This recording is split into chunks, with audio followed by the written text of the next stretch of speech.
C'est Dieu. Tu as la grâce de Dieu. Je crois que tu es né de nouveau, que tu aimes le Seigneur, que tu crées le Seigneur, que tu veux être sauvé. Ça veut dire, Abraham existait physiquement avant. Les Juifs sont étonnés en fait. Comment toi qui n'as pas encore quand tu peux t'avoir. I will shake all the pain and the sorrows from Les hommes de Dieu, surtout dans un roi, deux rois, les rois, disaient qu'ils gardaient la parole de Dieu dans son cœur. a brand new day. La Bible nous le demande et c'est même un ordre. Amen. Soyons toujours joyeux. Que ce soit dans les épreuves, dans les persécutions, vraiment que la joie du Seigneur soit toujours notre part. Alléluia. Voilà. Lift me up and let me stand from the valleys below. Bonjour frères et sœurs, bienvenue dans votre émission Questions-réponses à la lumière de la parole de Dieu. Aujourd'hui, je suis encore avec le frère Blanchard. Bonjour frère. Bonjour soeur. Et la sœur, frère, pardon, Victor. Bonjour frère. Bonjour. Donc, nous allons encore recommander si on montre les mains du Seigneur et qu'il nous conduise encore dans sa parole. Seigneur, nous te bénissons et nous te rendons grâce pour ces moments que tu nous donnes encore aujourd'hui de nous retrouver autour de ta parole. Je prie, Seigneur, au nom du monde, que tu nous guides, que tu sois avec nous, parce que tu dis que là où 2 ou 3 sont réunis en ton nom, tu es au milieu d'eux, Seigneur. Éclaire-nous au travers de ta parole, par ces questions et par ces réponses, Seigneur, pour la gloire de ton nom. Amen. Amen. Alors, frère Victor, quelles sont les questions que j'aurais à partager aujourd'hui avec nous? Les questions par rapport à la parole. Ma question n'est pas dans la parole. C'est une réflexion qui m'est venue juste comme ça. Frère, est-il possible, je ne sais pas si ça t'est déjà arrivé, est-il possible de prêcher quelque chose que l'on n'a pas vécu? Wow. Que Dieu soit béni. Seigneur le milieu pour la question. Vraiment, il est sage de prêcher ce que l'on vit en fait. Alléluia. Amen. Mais il peut aussi arriver que, voilà quoi, on prêche des choses qui sont propres à la parole de Dieu en fait. Mais souvent, c'est intéressant de prêcher ce que l'on vit. Hein. Parce que il y aura plus d'impact. Ça va plus parler en fait. Voilà, quoi. Oui, prêcher, je prends un exemple. J'ai enseigné sur la mort, je ne suis pas encore mort, physiquement. Alléluia. Voilà, quoi. Donc, un jour, on a enseigné sur la mort, qu'est-ce que c'est que la mort physique, la mort spirituelle et la mort éternelle en fait. Mais physiquement, je ne suis pas encore mort en fait. C'est dans ce sens-là. Oui, j'ai déjà prêché sur des choses concernant la parole de Dieu. Je n'ai pas encore expérimenté ou vécu en fait. Alléluia. Mais ce qui est souvent bien, ce qui est vrai, c'est que lorsque Dieu te fait passer par quelque chose, où tu expérimentes quelque chose dans le Seigneur, quand tu partages, quand tu enseignes, il y a plus d'impact en fait. Amen. C'est dans le sens du témoignage ou dans le sens d'enseigner la parole de Dieu? D'enseigner la parole de Dieu. Par des exemples en fait. Je prends des exemples. Est-ce que tu as vécu ces exemples-là? Par exemple, quand on enseigne sur l'épreuve de la foi, voilà, on est tous éprouvés. Notre foi, alléluia, on est tous éprouvés pour l'épreuve de la foi. On le vit tous. Alléluia. Maintenant, ça dépend par la grâce de la dimension dans laquelle on vit cette épreuve de foi-là, en fait. Voilà, quoi. Maintenant, il peut arriver, par exemple, quand j'enseigne sur le mariage, je suis marié par la grâce de Dieu. Alléluia. Donc, je me sens plus aisé les conseils par rapport au mariage. C'est vrai que je n'ai que 8 ans d'expérience dans le mariage. Je suis marié en 2012.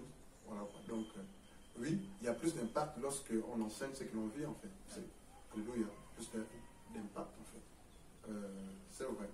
Et c'est souvent plus intéressant d'enseigner ce que l'on vit, en fait. Amen.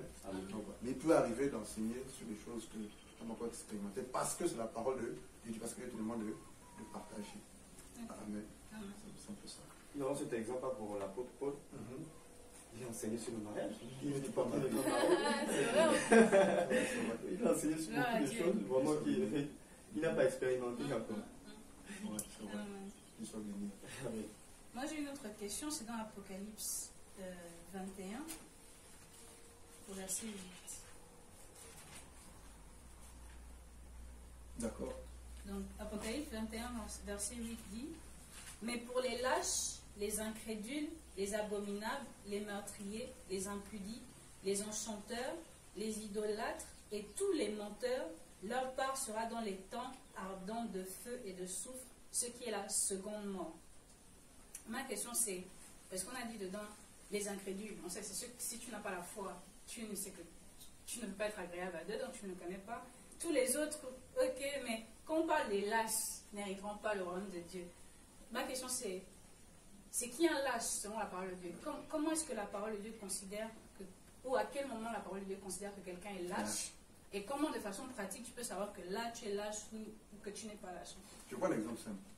Je vais dire pour cette question. La Bible dans Apocalypse chapitre 21, le verset 8. Mais pour les lâches, les incrédules, les abominables, les meurtriers, les fornicateurs, les magiciens, les idolâtres et tous les menteurs, leur part sera dans les temps ardents de feu, ce qui est la seconde mort. Les lâches font partie de ces personnes-là, selon Apocalypse chapitre 8, Apocalypse chapitre 21, le verset 8. Les mêmes personnes sur le chemin de dans l'enfer, en fait, ou le lac de feu, en fait, d'après l'enfer. Ok. Je prends un exemple simple. Alpha échange avec une sœur dans le Seigneur. Elle s'appelle Catherine. La sœur Catherine vient voir la sœur Alpha et vous abordez vous échangez sur un point.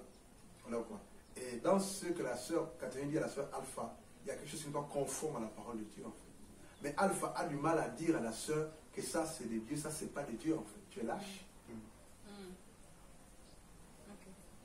Lorsqu'il faut dire la vérité, tu ne dis pas la vérité, tu es lâche. Lorsqu'il faut prendre la position, ou lorsqu'il faut prendre position pour le Seigneur, pour la parole de Dieu, tu ne fais pas, tu es lâche. Mais c'est derrière, en cachette, que tu dis j'aurais dû faire ça, j'aurais dû dire ça. C'est un peu le cas des hommes de Dieu du Gabon, en fait. Pas tous, la plupart. Ça boude les autorités étatiques, mais lorsque Dieu veut qu'ils sont en face des autorités étatiques, ils ne disent rien. C'est des lâches. Alléluia. Amen. Un lâche, c'est cet homme-là qui connaît la parole de Dieu, mais qui ne la met pas en pratique. Tu es lâche. La lâcheté. Tu es lâche. Voilà quoi. Vraiment, c'est subtil. Hein? Et dans nos églises, il y a beaucoup de lâches, en fait. Il y a beaucoup de lâches. J'ai eu un entretien avec 2 ou 3 personnes qui prêchent l'évangile. On parlait de quelqu'un qui est vraiment à côté, hein, par rapport à l'évangile, qui demande de l'argent pour prier pour la prière de guérison, de délivrance. Cet homme-là, c'est pas un prophète, en fait, c'est fait appeler, c'est pas un prophète. Pour qu'il prie pour quelqu'un par rapport à la délivrance, c'est moyennant de l'argent. Et c'est vrai, il le fait. Voilà quoi. Il fait vendre les gens le sel béni, c'est pas ce qu'ils entendent par sel béni ou béni, c'est pas trop. Les mouchoirs, il fait vendre. En fait, il vend tout en fait. Il se fait appeler prophète, mais c'est pas un prophète de l'éternel de Dieu. C'est pas un prophète de l'éternel, pardon pour la fatigue. Et là, quand on échange, mais c'est un faux. Maintenant, Dieu permet qu'on se rencontre avec la personne, mais ils ne disent pas que tu es faux. Je leur dis que c'est vous qui êtes faux. Je leur ai dit ça en fait. Quand ils ont rencontré l'homme de Dieu qui fait vendre tout, ils ne lui ont pas dit la vérité. Ils n'ont pas dit la vérité. Et quand on se retrouve, ils disent qu'il est faux. Je dis, mais c'est vous qui êtes faux. Vous êtes pire que lui en fait. Voilà quoi. Pourquoi? Parce qu'à la radio, j'ai dit devant tout le monde qu'il doit se repentir. Et nous rencontrer. Et les femmes qui n'ont pas osé le dire en face qu'il faut te repentir de cela. Mais c'est après que j'ai dit, non, mais c'est vous qui êtes faux en fait. C'est ça la lâcheté. Alléluia. On est devant les personnes concernées, on leur dit pas ce qu'il faut dire, mais derrière eux, on se dit chrétiens, on parle d'eux, ils disent qu'ils sont passés à côté, mais ils agissent mal en fait. En fait, c'est nous le problème. Voilà quoi. On n'est pas en position, on n'est pas sérieux, on ne sait pas ce que l'on veut, voilà, qu'on n'obéit pas à la parole de Dieu, on raisonne, voilà. C'est ça la lâcheté. Et comment faire quand on se rend compte qu'on est lâche? Comment faire pour sortir alors de la lâcheté? Il faut se repentir, tout simplement. Il faut se repentir. Moi, j'ai quelque chose que je ne supporte pas. C'est que, la dernière fois, je regardais dans mon statut WhatsApp, je mettais des versets bibliques, parce que je ne fais que ça dans mon statut WhatsApp, c'est pour diffuser l'évangile. Et là, je crois, j'ai vu dans le statut d'une personne qui se dit pasteur. C'est une femme en fait. Donc voilà quoi. Qui est dans une assemblée, qui dirige une assemblée, c'est une dame. Bon, elle est pasteur, c'est selon elle, selon eux. Mais dans son statut WhatsApp, sa poitrine était dehors. Mais bien avant ça, on s'était rencontrés quelque part. Cette dame en question, je l'ai réprimandé parce qu'on s'est croisé quelque part et je lui ai dit, tu es très mal vêtu. Alléluia. Maintenant, ce jour-là, je vois que la dame qui est pasteur est mal vêtue, mais qu'est-ce que je fais? Je passe sans le lui dire. Et après, je vais dire aux gens que la dame pasteur était mal à dire que je suis lâche. Oui. Devant elle, ce n'est pas eu le courage de lui dire. Mais c'est après que j'en parle. Mais ce jour-là, on se retrouve quelque part Je l'ai appelé à côté. Voilà, quand j'ai dit, votre poitrine est dehors. Vous êtes la parole de Dieu. Habillez-vous. Quand elle a tiré son vêtement.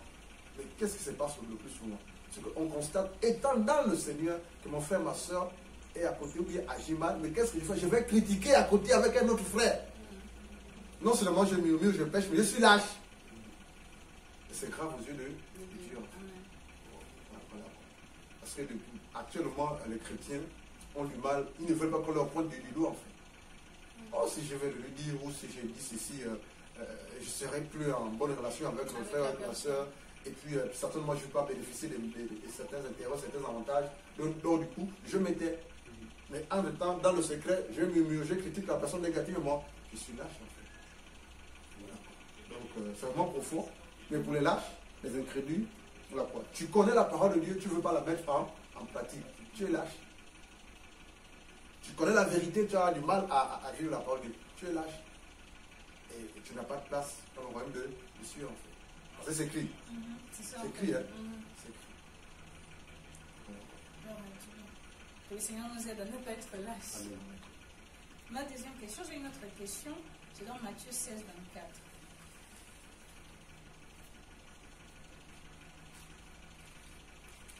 Il nous aide. Il nous aide. Matthieu 16. 24. La parole de Dieu dit dans Matthieu 16, 24. Alors Jésus dit à ses disciples, si quelqu'un veut venir après moi, qu'il renonce à lui-même, qu'il se charge de sa croix et qu'il me suive. Ma question c'est, qu'est-ce que ça veut dire se charger de sa croix? D'accord.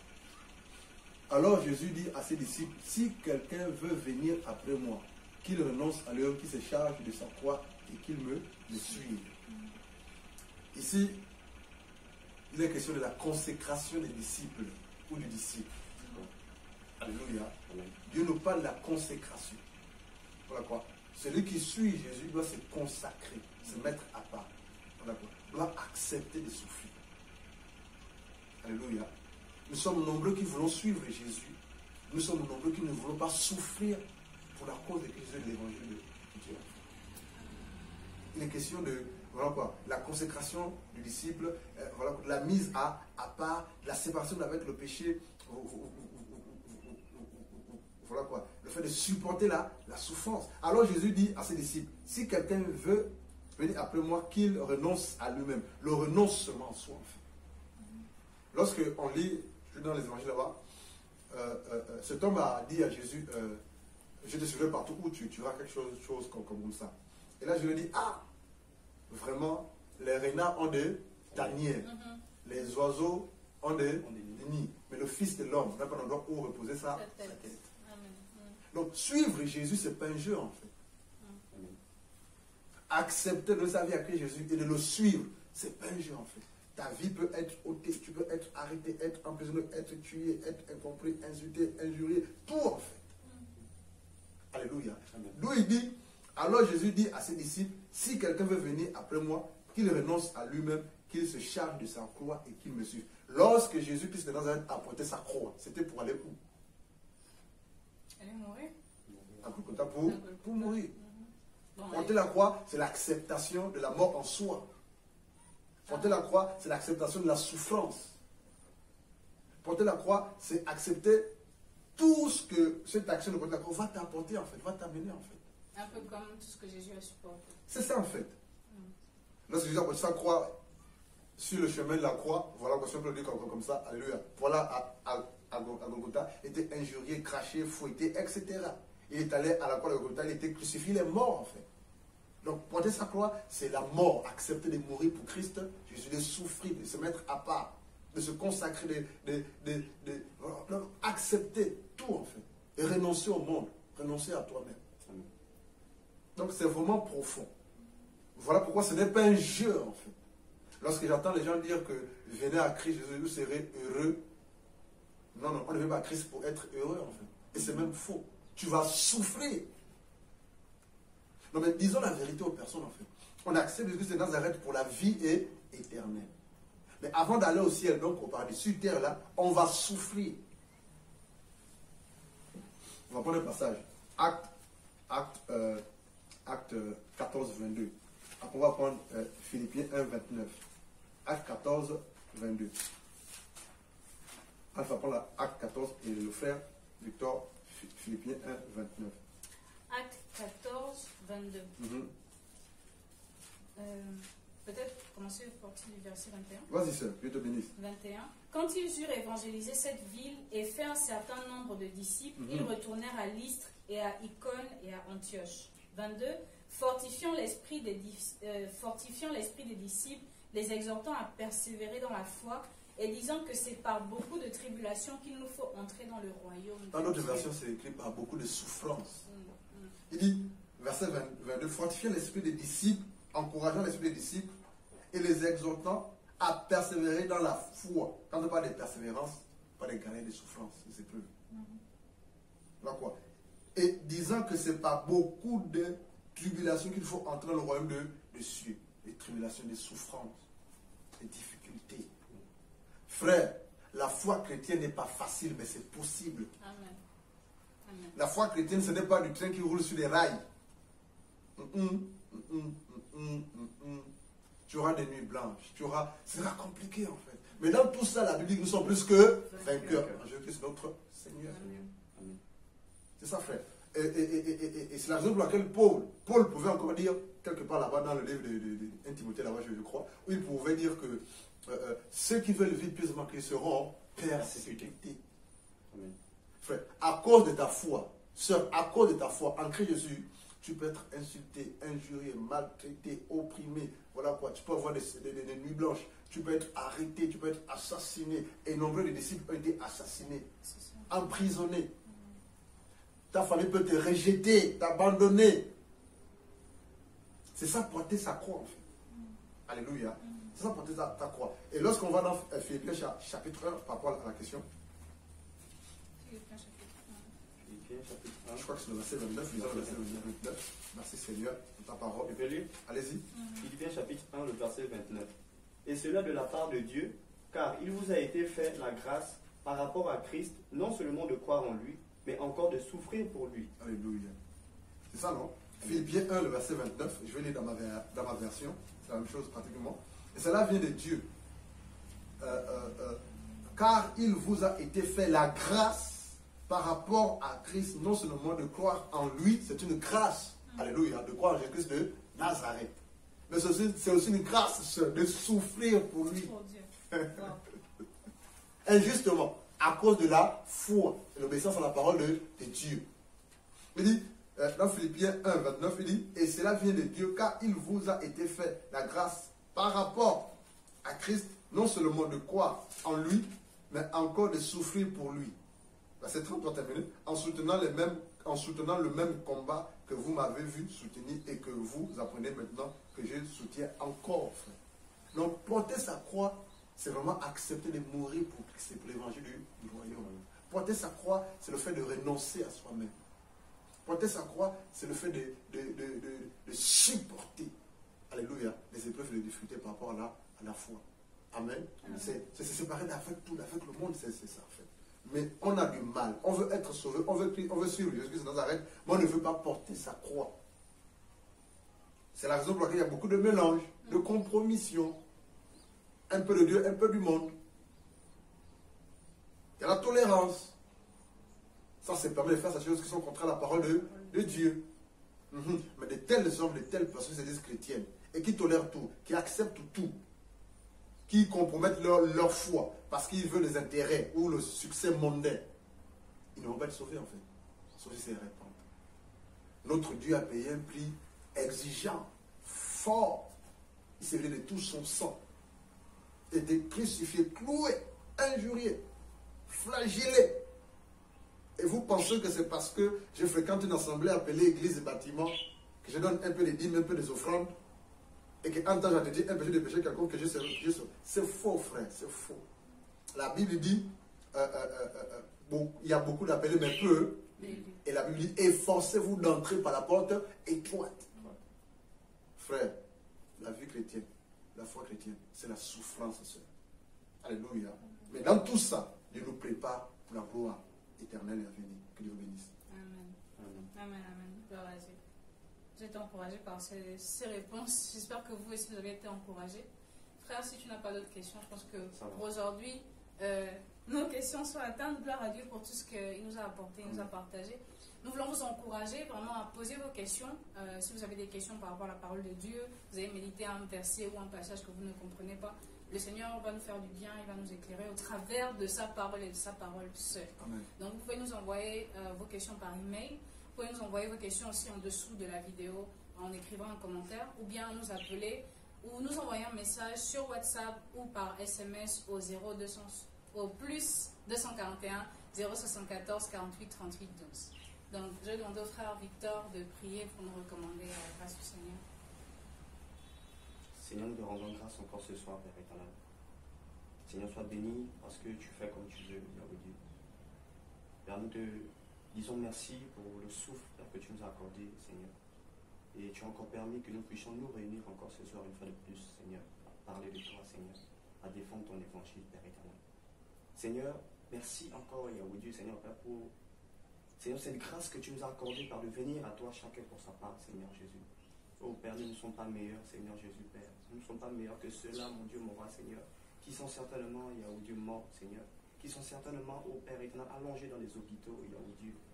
Père, nous ne sommes pas meilleurs que celui-là, Père, qui gémit, Seigneur Jésus, quelque part, Père éternel, Seigneur, parce qu'il a besoin d'être guéri Seigneur, par une maladie quelconque, Seigneur. Oh Père, nous te bénissons parce que nous sommes en bonne santé en ce jour. Nous te bénissons, Père éternel, parce que nos familles, oh Père, tu ne cesses de garder nos familles. Tu ne cesses de protéger nos familles, Seigneur. Nous te disons merci encore, Yahweh Dieu, Seigneur. Père, merci davantage encore, Père éternel, pour tout ce que tu ne cesses de faire dans nos vies, oh Jésus. Père, nous te remercions parce que malgré que nous faisons des fautes, parce que malgré que nous faisons des erreurs, Seigneur, ton amour pour nous n'a jamais cessé, oh Yahweh Dieu, Seigneur. Père, nous te bénissons, mon Dieu, mon roi, Seigneur, parce que, Père, par ce tac à la croix, Seigneur, tu as permis à tout homme, mon Dieu, mon roi, quelle que soit la race, quelle que soit la couleur de la peau, Seigneur, de venir à toi, Yahweh Dieu. Seigneur, sois élevé, sois magnifié, éternel des armées, Seigneur. Père, que ton nom soit élevé, que ton nom soit magnifié, que ton nom soit exalté, toi qui es le seul et vrai Dieu, au nom de Jésus-Christ de Nazareth, que nous avons prié. Amen. Amen.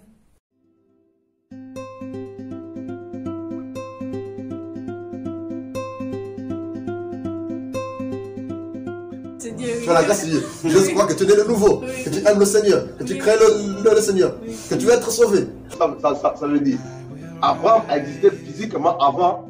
Les yeux sont étonnés en fait. Mais comment toi qui n'as pas encore, quand tu peux t'avoir.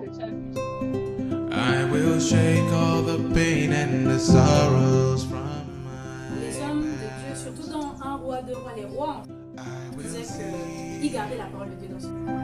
a brand new day. La Bible nous le demande et c'est même un ordre. Amen. Soyons toujours joyeux. Que ce soit dans les épreuves, dans les persécutions. Vraiment que la joie du Seigneur soit toujours notre part. Alléluia. Voilà. Lift me up.